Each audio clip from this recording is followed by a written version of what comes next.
இன்றைக்கான ரெசிபி என்னென்னு பார்த்தீங்கன்னாக்கா, உடம்புக்கு ரொம்பவே ஹெல்த்தியான எள்ளு சாதம். இதை ஒரு லஞ்ச் பாக்ஸ் ரெசிபியாக கூட நம்ம எடுத்துக்கலாம். இதை எப்படி செஞ்சுருக்குறோன்னு பார்க்குறதுக்கு முன்னாடி நீங்கள் இன்னும் நம்ம சேனலை சப்ஸ்கிரைப் பண்ணலைன்னா சப்ஸ்கிரைப் பண்ணிடுங்க. கூடவே வர பெல் ஐக்கானை தொட்டு விட்டுருங்க.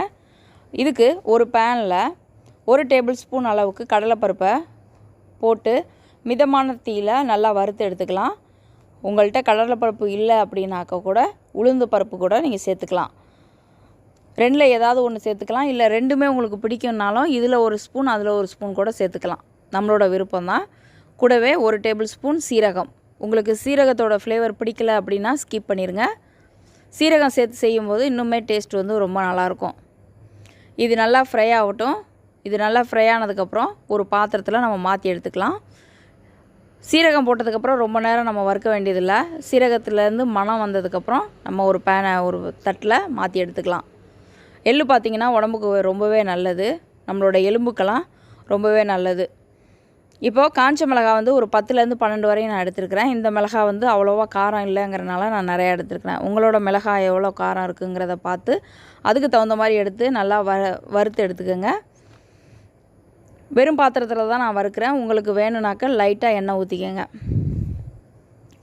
மிளகாய் நல்லா வறுபடட்டும். வறுபட்டதுக்கப்புறம் நம்ம அதையும் ஒரு பாத்திரத்தில் மாற்றிக்கலாம். வெள்ளை எள்ளுங்கிறத விட நமக்கு கருப்பு எள்ளு தான் உடம்புக்கு ரொம்ப நல்லது. நீங்கள் சாதம் செய்யும்போது கருப்பு எள்ளு எடுத்துக்கிட்டிங்கன்னா நல்லாயிருக்கும். எள்ளு சாதம், எள்ளு உருண்டை இதெல்லாம் சாப்பிட்றதுனால நம்ம புற்றுநோயோட செல்களை கம்மி பண்ண முடியும். இப்போ ஒரு நல்லா 3 டேபிள் ஸ்பூன் அளவுக்கு எள்ளு சேர்த்துருக்குறேன். எள்ளு போட்டோடனே நல்லா பொரிய ஆரம்பிச்சிரும். பொரிஞ்சோடனே நம்ம ஒரு பாத்திரத்துக்கு மாற்றிடலாம். ரொம்ப நேரம் வச்சிங்கன்னா கரிஞ்சிரும். இப்போது நம்ம ஒரு பாத்திரத்தில் மாற்றிக்கலாம். ரொம்ப சீக்கிரமாகவே செஞ்சிடலாம். இந்த பொடியை நீங்கள் ரெடி பண்ணி வச்சிட்டிங்கன்னா மத்தியானத்தில் நீங்கள் ரைஸ் மட்டும் வச்சுட்டு கலந்து எடுத்துக்கலாம். இப்போ இதை ஒரு மிக்ஸி ஜாரில் போட்டு நல்லா பவுட்ரு பண்ணி எடுத்துக்கலாம். தண்ணி சேர்க்கக்கூடாது. தண்ணி சேர்க்காமல் பவுட்ரு பண்ணி இந்த மாதிரி எடுத்துக்கலாம். இப்போது ஒரு பாத்திரத்தில் நல்லெண்ணெய் விட்டுருக்கேன். எள்ளு சாதங்கிறனால நம்ம நல்லெண்ணெய் தான் விடணும். வேறு எண்ணெய் விட்டிங்கனாக்கா டேஸ்ட் அவ்வளோதான் நல்லா இருக்காது. கடுகு உளுத்தம் பருப்பு போட்டு பொரிய விட்டுறலாம். ஒரு 2 காஞ்ச மிளகாய் ஃப்ளேவருக்காக சேர்த்துருக்குறேன். கூடவே கருவேப்பிலை சேர்த்துருக்குறேன். உங்களுக்கு நடக்கடலை பிடிக்கும் அப்படின்னாக்கா நீங்கள் நடக்கடலை கூட சேர்த்துக்கலாம்.